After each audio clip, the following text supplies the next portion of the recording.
Survival tonight after a horrific crash on I-83 last month. On March 23rd, a tractor-trailer rear-ended a Subaru near the 13th Street exit. The crash left the car literally sandwiched in between that truck and another big rig. But the driver of the car survived with only minor injuries, and tonight he talked about the experience with our Chris Schaefer. He's live along 83 where the crash happened. Chris? Tom, I was out here that afternoon, and I think everyone who's seen that video has the same reaction I did. Utter shock that anyone could have survived. But Alan Pyrus did just that, and today we came along with him for a very special reunion. Surveying what's left of his Subaru. That was the most ungodly crash and noise I've ever heard in my life. Alan Pyrus remembers what he thought that day when he looked into his rear-view mirror. It was pretty clear that I wasn't going to be able to stop. He was coming at me at a good clip. A tractor-trailer slammed into Alan's car from behind, driving it into another big rig. The way things were crumpled around, I was pretty much pinned. But amazingly, Alan only had minor injuries.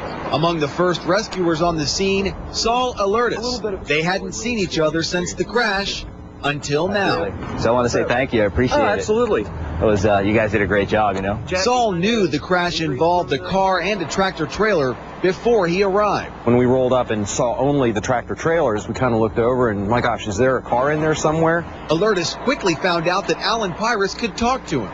Fire crews still had to cut him out of the car. It's just amazing that he's standing here, but just because of the damage, that he's just a lucky man.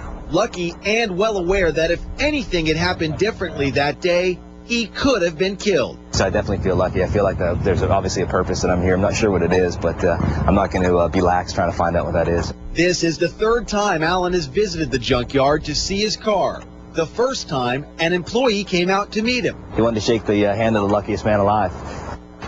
Pyrus is married. He lives in York. He's hoping his story will convince other drivers to slow down, pay a little more attention on the roads. He himself only started driving again about a week ago, and so far, Tom, he has stayed away from this section of I-83 in Harrisburg. And when you see the 322 wreck today, that car caught fire. It's amazing that his car didn't catch fire in his wreck, and then he lived to tell about it. He says the truck driver from the truck that was in front of him came and pulled some of the cables away that may have prevented some of the fire from happening. He walked away from that crash with only minor cuts and bruises. He was home in time to watch our reports about his crash, Tom.